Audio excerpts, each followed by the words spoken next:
I feel nervous just saying that because I'm like, oh no, people are going to be so angry at me for saying. But the market moved, and I do feel confident in saying that the news industry did not move fast enough with it. The Signal. You are listening to The Signal. The Signal. Cutting through the noise. You are listening to The Signal. Welcome to The Signal, a podcast with a global perspective on journalism, media, and technology. Today, Tom, we're going to talk about something that happened to me on a trip. And then that kind of inspired what we're going to talk about more broadly for this whole episode. So I was in Vienna, and what was amazing about Vienna is the coffee shops. The cake is great, the coffee is great, but what you see in most coffee shops are newspapers hanging up with those kind of like wooden print newspapers hanging from a hook in a coffee shop. It was also in the airport. There were also magazines hanging from hooks on the trains that you could just read. So Wow. Super ready access to newspapers. And that gave me a warm feeling inside, because I was like, yes, people can just sit in a cafe and read a newspaper. But then it also made me think about a kind of doom and gloom moment about the future of newspapers. And actually, I know how fragile the presence of printed newspapers is in the world, and how close to that not being the reality, how close we are to that not being the reality. And then that made me start to think again about something I think about often, which is how cultural references for news like permeate so much of what we talk about. Now, I appreciate the examples I give are not going to necessarily show how they permeate. Is it going to be Star Trek? It's not going to be Star Trek. Thank goodness. But it is going to be, we're going to start with Marvel. Spider-Man is a photographer at the Daily Bugle. And the whole story of Spider-Man is really around him and having this role. With newspapers not really being as widely circulated as they were, it's fair to say they're dying. Newspapers are dying. Where does that cultural reference for Spider-Man live if newspapers vanish? Clark Kent is a reporter for the Daily Planet in Metropolis. He falls in love with Lois Lane, who's the star reporter. Those are cultural references that are so important, yet we are so close to a world in which someone can watch or read or listen to a Superman story and not understand what that reference is to What's a newspaper? What's a newspaper? Yeah. Think about Harry Potter. So much of the plotline in Harry Potter is based on what is reported in the Daily Prophet, the Wizarding World newspaper. And so we rely on this thread of news and newspapers and journalism existing. It's used for multiple plot points in multiple stories. You talk about it in kind of daily, like, oh, what's the just give me the headline. There are all of these points. And the thing that makes me worry every day is that those will vanish, because I was talking to someone at an event last night who is not connected to news, and I said, look, if people don't pay for news, it will not be there. You cannot assume that news and newspapers and journalism and TV news is just going to be there if you yourself don't pay for it or there is not a mechanism for it being paid for. And these people were like, what? What are you talking about? I had no idea. That's terrifying. I was like, yes, it is. And we are so close to it. So I then came to you and said, I think we should talk about this, because we don't want this podcast to just be for people in the industry. We want to explain the industry to people. And so today we're going to do a bit of an explainer episode and talk through how journalism makes money. We talk all the time about why it's important that it makes money, but now we're just going to talk about how news makes money, and we're going to go through some of those business models. And we've done the research, and we've got some examples, and we'll go through it step by step. And we would love to get your comments, and we'd love to get your questions about any of these areas, and we can go into more detail if we get specific questions, because we talk about the mechanics of news all the time, and I am so conscious that is really inside baseball stuff, and it might be of interest, hopefully, to other people to understand some of it too. Yes, journalism costs money. I'm now really curious to know how the Daily Prophet and the Daily Bugle made money, and why did J.K. Rowling write about? There's the in the Daily Prophet they have advertising, because actually on my wall at home I have one of the prints from the movie of the ad pages from the Daily Prophet. Wow! So okay. it's got all of these ads, but also people pay for them. I think they pay for them with a knut, which is the Harry Potter currency. Say that word very carefully. Yeah. Great. Okay. Well, that's a good place. So I've set you up. That's a good place for us to start. The traditional model, let's say, the model of how journalism was paid for up until, I would say, this was the principal model up until the dawn of the internet, was people paying for physical copies of newspapers and advertisers paying for their brands to appear inside the newspapers. Newspapers read by hundreds of thousands, millions of people. Advertisers want to reach those people. They will pay to put their brand in the print newspaper. We have both kind of, I guess, grown up in a digital media world. And I don't know about you, but I think that I underestimate how much money is still in print. Yeah. So just as some sense of this, there's a group called Media Hus. They run properties in Germany, Ireland, Belgium, big national newspapers. They have very ambitious digital revenue goals.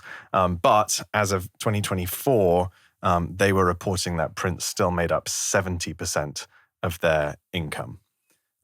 So they're a very modern media group in a lot of ways.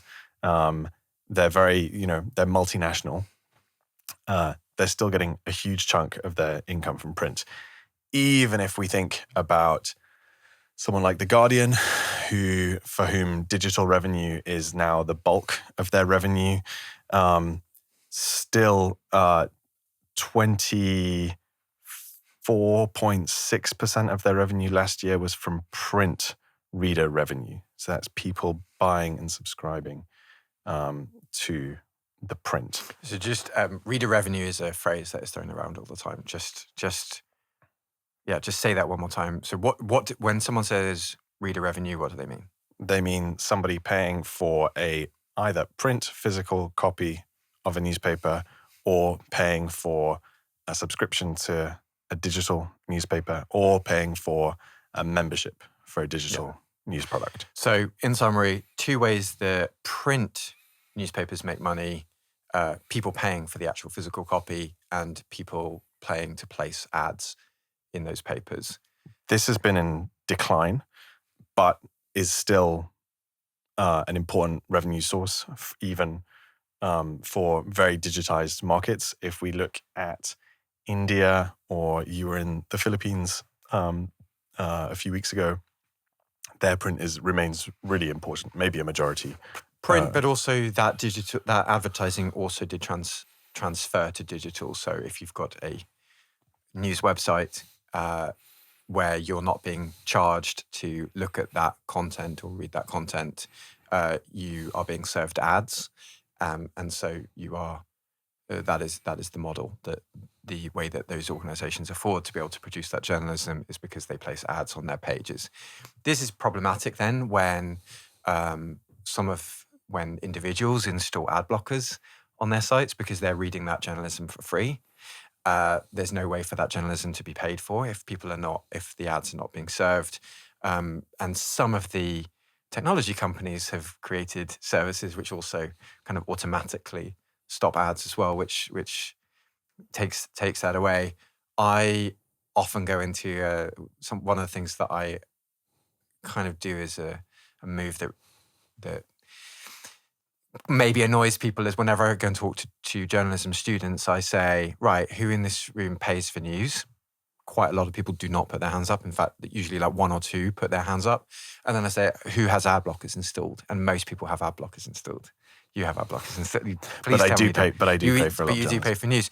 And so, when people who want to enter the industry and become journalists, you're like, well, if you're stopping the organizations you want to work for from earning money from you consuming it, then how are you ever going to be expecting to be paid?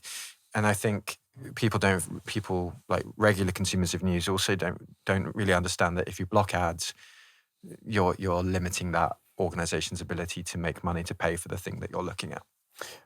Maybe the biggest challenge that the entire industry has faced has been that we were heavily reliant on advertising.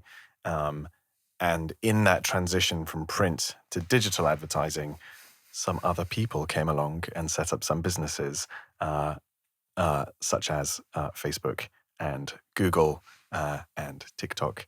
And these big digital, what we call social media platforms, are now the advertising kind of behemoths of our time, and that has eaten away a lot of news revenue. And some of those people who did that are very conscious of that. In fact, they're all conscious of it, and some of them are very actively involved in trying to I don't know, make some amends. So Craig Newmark, who is the founder of Craigslist, who basically killed off classifieds in newspapers, is a big supporter of journalism, has pumped loads of money into journalism, and I should say that Facebook or Meta and Google have also pumped loads of money into journalism. People would argue nowhere near enough, but they have pumped it in because there is that acknowledgement of the advertising model shifting. Yes, and to be clear, I don't know if I think that they did anything wrong. I think we as an industry were very slow to understand the opportunity of digital. Let's say some people, well, in many ways, we're still coming to terms with We're that. skirting around the subject actually because it's really like for us to say it out loud that we're not really sure that. Did anyone do anything wrong? Was it just the market moving? I don't know. Is the market moving? I mean, yeah, it's. But I feel nervous just saying that because I'm like, oh no, people are going to be so angry at me for saying that. But the market moved, and I do feel confident in saying that the news industry did not move fast enough with it.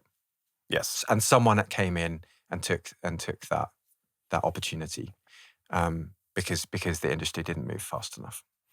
So we'll move on. This is so we've talked about print sales, print ads, a transition to digital advertising. Mm-hmm. I would say the main response that the news industry has had to losing digital advertising revenue has been to launch digital subscription products, which is I can't read the New York Times, or maybe I can read 2 or 3 articles at the New York Times until I get this paywall. Paywall is that screen saying, you've read 3 articles, now you have to put in your credit card details and sign up for a subscription, which will give me access to all of the New York Times. This has been a big growth area. I keep talking about the New York Times. They're not the only company to do this. Many of the leading nationals have the same model. The Times in the UK, The Times, has it? The Telegraph, The Economist. We could go on and on and on. This has been an area of real growth over the past 5-10 years. The New York Times is on track for 15 million paying subscribers next year. Their digital subscription pulls in the last quarter of last year, $381 million. So that's not a kind of just a token amount for survival. That's a really robust business that they've managed to set up. how have they done that? Is not just through their news product. When you subscribe to the New York Times, you could also subscribe to New York Times Cooking, or you could also subscribe to The Athletic, which is a leading sports publication. You can also subscribe to New York Times Games. If you love Wordle, that's now where that lives. And so they've got, it's not, when you subscribe to the New York Times, it's not one product. It could be one of many products, or for a premium, you can get the whole bundle altogether. And I think now they've also started doing a kind of an even bigger bundle, which gives family access. So you can pay for a subscription that basically covers 4 people to everything that the New York Times sells in terms of the different platforms and products. So most people are familiar with subscription models because Netflix is a subscription model in the same way. The slight difference, though, with some of the ways that these news organizations run subscriptions or get people in is because they have something called a dynamic paywall. What is a dynamic paywall? A dynamic paywall is a paywall that uses some algorithm looking at a number of data points that it's able to glean from me interacting with a news website. And this algorithm is going to decide when is the best moment that it can throw up the paywall that I'm most likely to say, yes, I will subscribe and here are my credit card details. And so it does that based on a whole number of factors. It might, and it will be different for me than for you. So it might say, Tom is likely to subscribe after reading his 6th sports story. Fergus is most likely to subscribe after reading his 2nd Star Trek TV review. And so for the most part, the dynamic part of the paywall will be the moment at which it's introduced. There is also some experimentation with dynamic pricing, which is to say it might give you a different offer to me based on what it thinks I will pay. Yeah, I suspect that we pay for the same publications, we pay for the same papers or news sites. We should swap notes on this. But we are paying different amounts because of deals that we've got or that dynamic pricing. We'll have to compare, notes afterwards. Okay, so that's subscription. What's the next one? Or there's one that's not quite subscription, but looks similar to subscription. Close to subscription, but not quite subscription, is membership. And you have to be really careful when you talk to the membership people about this, because if you confuse those two words, they will come down on you like a ton of bricks. As they should. As they should. Membership is the idea that there is content and reporting and products that are out there for free, but which I can pay for because I think they're valuable to society. I think it's valuable that those products remain open access, and which I will get some sort of additional benefit. So beyond the access to the reporting, maybe I get, so The Guardian, for example, because I pay for membership, they take away the ads. So I have an ad-free reading experience on The Guardian because I'm a member, is one kind of benefit. But okay, so what happens when an organization says become a supporter?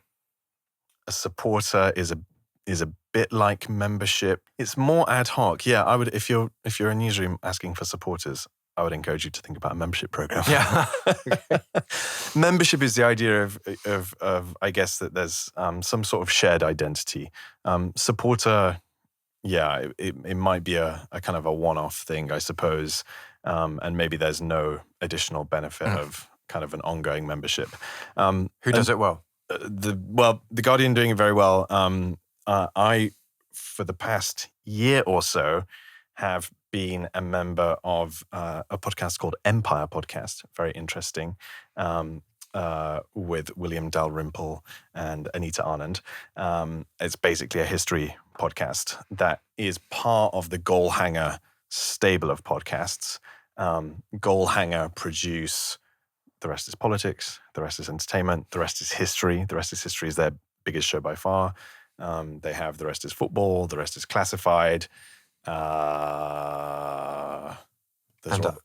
And others, Yeah. yes, and others.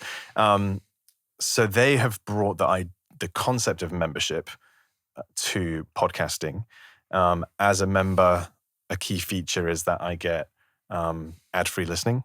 So I don't have to listen to podcast ads, which is the other way they monetize. I also get early access to upcoming episodes, and I get access to bonus episodes. So things that you can't hear unless you're paying. In March, they announced that they'd crossed 250,000 paying members, which, if you project out the revenue, it looks at like around £15 million a year. Now, that's going to be a small-ish percentage of their overall revenue, which is surely from advertising on the open access podcasts. But it's a really significant signal, I think, that the listenership of these podcasts is very dedicated to the ongoing production. And if you want to become a member of the Signal, no, we're not there yet, but we will one day. One That's day, the dream. yes. What's the next one, Tom? So membership is another way that organizations make money, and you can be fully funded by your membership. Yeah, there's a very interesting recent case of the Salt Lake Tribune in Utah. Was a paywalled state publication. They recently excellent, really great reporting. They recently decided that for them, their idea of open access to their content was more important than the subscription model, and so they've pivoted to being a membership organization. So any Utahn can access the Salt Lake Tribune. They're making the case to the audience that this is journalism worth paying for, and it's journalism worth paying for such that anybody can access it. And so they're pivoting away from subscriptions towards membership, which I think is a general trend. Yeah. Okay. So those I would say are the most traditional models. The way that people, the three ways that people would most likely come across parting with money for news content, or being exposed to advertising. Those are the ones that have evolved over time and match the businesses kind of as we know them. We now kind of go into the territory of slightly newer business models, like newer ways that organizations are making money. Yes, we got a few newer ones, and then a few, maybe traditional or alternative sources. Yeah. To start with the kind of maybe quirkier models, is the idea of events and in real life experiences. So this is the FT Weekend Festival, which happens in September at Kenwood House in Hampstead Heath. It's the FT journalists and editors on stage interviewing, ministers and business leaders and celebrities. So it's a kind of, it brings the sort of editorial approach, but is very much about the in real life experience. Goalhanger, never one to miss an opportunity, are also launching Goalhanger Fest. I think it's the same weekend as FT. I was just looking up what Zetland calls its events. They have these experiences, or like journalism as an experience. So I think they put on shows. Can be journalism as theatre. Journalism as theatre, and there are some organisations who do kind of live journalism on stage. Yep. Which falls very much under the events. But the way that they make money is people pay for tickets and attend the events, and people brands will pay to sponsor and partner the events. So these are it's a nice business model because you're getting brand partnerships who are paying big bucks to have their champagne served at the festival, but also people are paying a not insignificant amount of money to attend the events. And that works because it's connected to a quality brand, a trusted brand. They're utilizing their brand for that in-person experience. Often they will put up their journalists. You get to meet the journalists, you get to interact with them. It's that kind of, it can blend a bit of community elements. It can, but really simple ticket sales. That is, we've seen more and more people move into that area quite successfully. I think some people look down on that to begin with. People, I know people look down on it. People thought that is really weird that organization is doing that. Should they be doing that? And I've not heard those arguments as often anymore, because they are making money and they seem incredibly successful, and you can maintain a quality, and you're not compromising your ethics or anything like that. Yeah, the ones I've been to, I've really enjoyed. I think have been really good. So I personally hate organizing events, but I like attending good events. And yeah, there's a really clear business model there. The next, and this is maybe less explored, is merchandising. Yes. So an example of this, this is a really common business model for news creators. Yeah. Yes, it is. Of which Zoe Bread. Yes, Zoe she Toast? sells Zoe Bread. Zoe Bread. She sells her T-shirts. She's a news creator in Wigan. She sells her T-shirts and other merchandise, and makes a decent chunk of her living through merchandise sales, obviously. And we see other creators doing that. We've worked with an organization called the Daily Maverick, and they have a bookshop. They have a great bookshop, yes, which features a whole range of books, including books written by their journalists. And yeah, it's another. It's a very journalistic product, I suppose. Yes. But merch is potentially under represented as a revenue stream. And if you think people look down on events, I imagine people might look down on merch. Oh, but when I was in Manila recently, I got given a mug from the coffee shop that is in the building where the news organization is, and I presume that those are sold to the public, and you can buy these. So that was kind of merch. It was really nice. So yeah, merch is a way to make money, but it does require a bit of additional infrastructure and thought, and you don't want to be left with a whole load of merch that no one wants to buy. But yes, it is a revenue stream for news organizations. What's next, Tom? I'm going to throw a wild card in here. Affiliate links and affiliate marketing is a way for when Wirecutter, which is the New York Times reviews brand. This is your last New York Times reference. I just can't remember the name. The Guardian did the same, but I can't remember the name of it. But basically, they'll review some products. They'll give you links to the products. They'll recommend one. When you click through that link and then buy the product, a little cut of that revenue will go back to the source. And this is what creators also use. This is what creators are doing. Yeah, exactly. So that kind of, that's quite transactional. It's called affiliate marketing. There's a lot of creators who talk about how you can make loads of money doing. Well, we were hearing last night of a kind of the evolution of this is that a creator will mention a whole load of Fergus and I went to a creator event last night. Yeah, they'll mention a whole load of products, and then the store that sells those products will create a curated landing page for their followers with all of those products on. Yes. I think the example they gave was Walmart.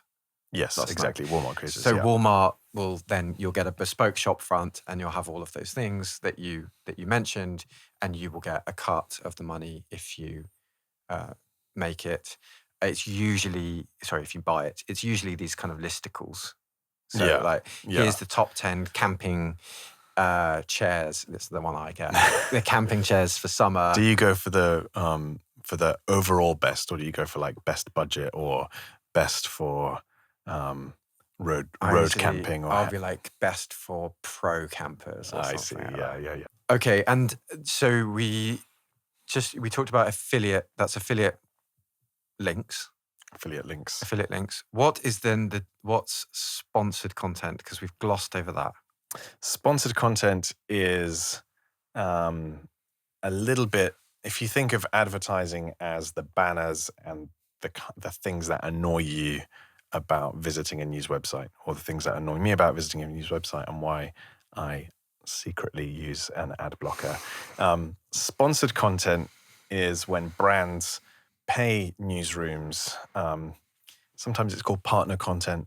Brands pay newsrooms to have what looks and feels more like a news article or a news video about their brand or about some issue that they're supporting. So it doesn't immediately feel like advertising. It has to be clearly labeled as sponsored content or as partner content. But fundamentally, that's content that's a story that has been paid for by a brand or an organization. Okay. So there's different ways that brands can pay money to news organizations to be involved, or give a cut of money that they make through news organizations linking to their products. There are a couple more. We're transitioning. A couple more that have emerged recently. We are now moving into new territory with new models, because there are new kids on the block, the AI companies. We talk about AI all the time on this podcast. But how do news organizations make money?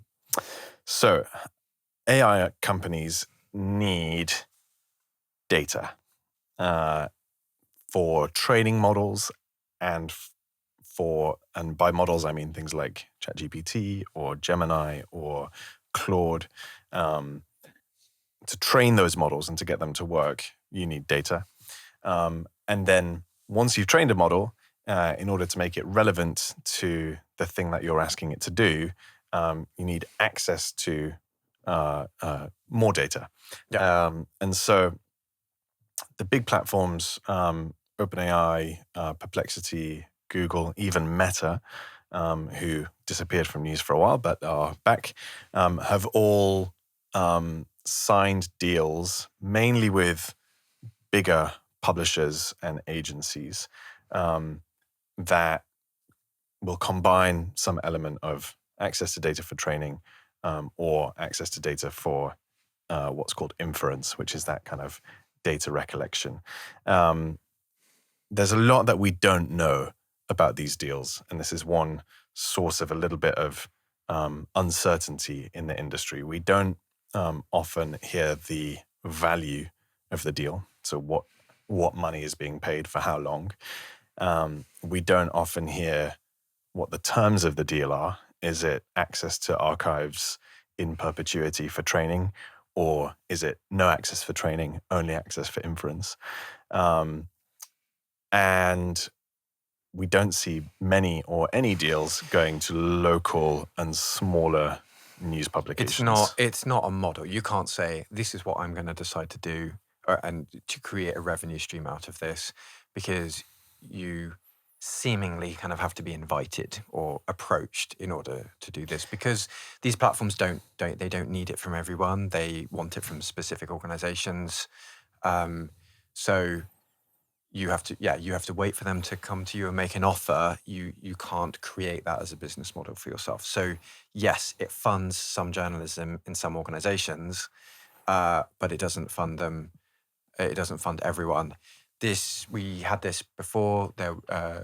Facebook Meta would give some money to news organizations when they wanted more video on the platform. So that funded the creation of some video producer roles that were enabling these If organizations. you ever hear us, and I think we may have already done Yeah. this, speak about the pivot to video. That's what Fergus is talking Pivot about to now. video. So it was a lot of organizations had to pivot to video because there was an opportunity there from the likes of Meta, which was Facebook at the time, who were pivoting to video and needed video content on there and were prepared to invest or give money to organizations to invest in video production. Now, I can totally understand why newsrooms do those deals and take those deals. But you're right. There's no guarantee that there will be any continuity in those deals. You don't know how long it's going to be for. You don't know how long it's going to be for. So, you should go into that. That can't be your only model, basically. No. One thing that's interesting that we will talk about on a future episode is how newsrooms can monetize access to their content by agents. And there's new technology that is being rolled out that can allow for a payment by an agent on behalf of a person to a newsroom when it pulls in that content. And I think that that's a really important piece of how we think about the next generation of business models for news. But we'll come back to that later. Yes. We have just a couple more Yes. that we can maybe go through quickly. Yeah. So why don't I can cover some of those. I'm going to take some of these other routes. The first one is B2B licensing, which is the agency model. So you've got the big national, international news agencies, AP, Reuters, AFP. They get their money mostly through other organizations paying to access their news. Other newsrooms? Other newsrooms, other newsrooms, other organizations. Sometimes they sell their content to others, but news customers primarily. If you pay the AP the license to use their content, you can kind of use it as your own. So I'm a newsroom in the UK. I want to cover a story in South Africa. I don't have a South African correspondent, but the AP's covered it. Yeah. Through my relationship with the AP, Through you paying the AP, me paying the you AP. can use that. You can use that reporting or video or photos, and that obviously those organizations are paying for it out of their pockets from the way that they've received money before. But that's how the agencies work. Those agencies now, with declining, with the news business declining, have also got their own kind of B2C products now. So the AP now has its news website, and other products which it resisted for quite a long time because it broke away from that traditional model. But that is now where they are focusing on that as much as other things. Reuters has a paywall. I hit the Reuters paywall. Reuters has a paywall, but Reuters also has a big financial business, so it makes money in different ways as well. But that is the agency model. Then you've got public service broadcasting. So the BBC, Swedish television is paid for.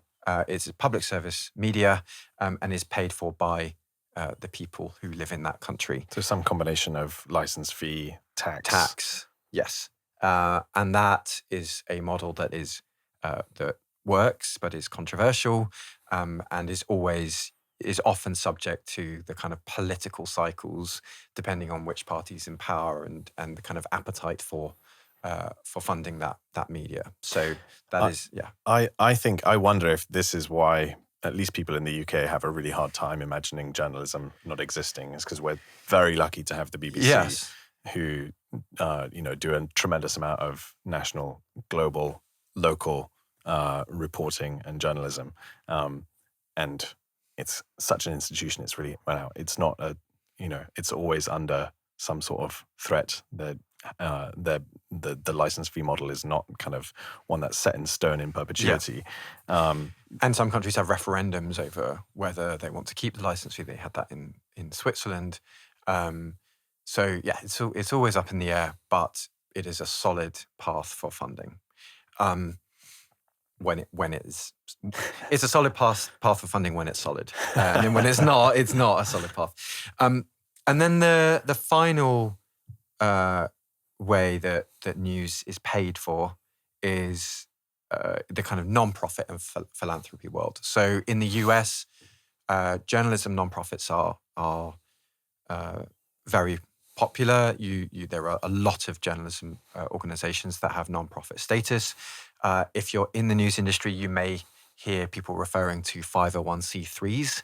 That is the type of organization they are. Just like in the UK, you would have a registered charity or a community interest company. A 501c3 is a type of organization in the US, and it refers to the kind of tax code really that it falls under. There are different versions of that. So like a 501c3 is an organization that isn't allowed to do lobbying, whereas I think it's a 501c3-4 or one of the others, something like that. 501c4, yeah. Where you are allowed to be a lobbying organization. So it's a very popular model for news organizations because it allows them to raise money from philanthropic organizations. So big philanthropy in the US, like the Knight Foundation or the Rockefeller Foundation or Press Forward. There are these, they give money to news organizations in order for them to survive. For local news organizations, you get local funders and local philanthropy. And we talked about supporters of organizations. That's when we're talking about supporters, we're really talking about people who give a gift to an organization to be able to run. ProPublica is a nonprofit organization in the US, one of the kind of more well-known ones, but NPR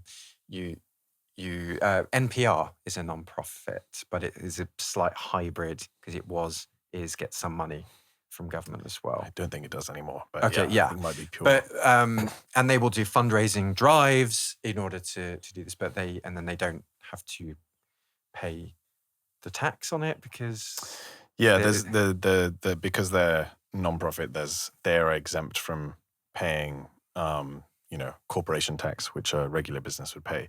More importantly, I think for this model is people are incentivized to donate to 501c3s because that donation is a reduction. It's deductible. It's deductible. Yeah. Yes. So that's partly why we see that kind of well-established ecosystem in the US, because there's incentive for the funder or the supporter to give their money away.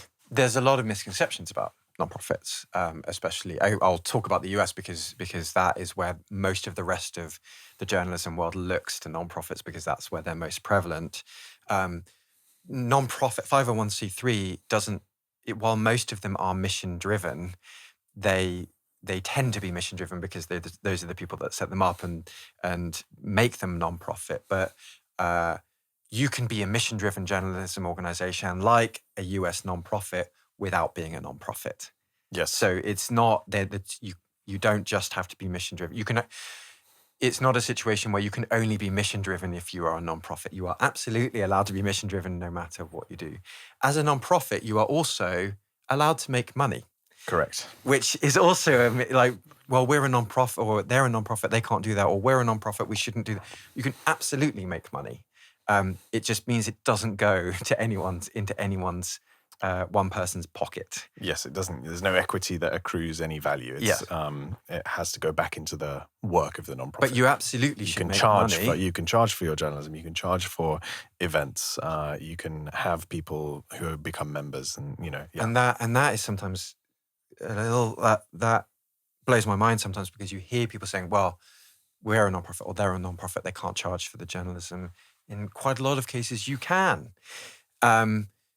You just can't. It just can't go into someone's pocket. And so, and US and philanthropy is a really difficult world to navigate if you're an organization. It's also one of these things that you can't guarantee each year. So non-profit organizations are constantly trying to raise money. It is not a sometimes it can be sustainable, but it's not a solid future-proof way of making money, and especially when organizations are in trouble or philanthropy is in trouble and that the pot has to be spread across more organizations, it is harder, and that is where you need to see a blended model as well.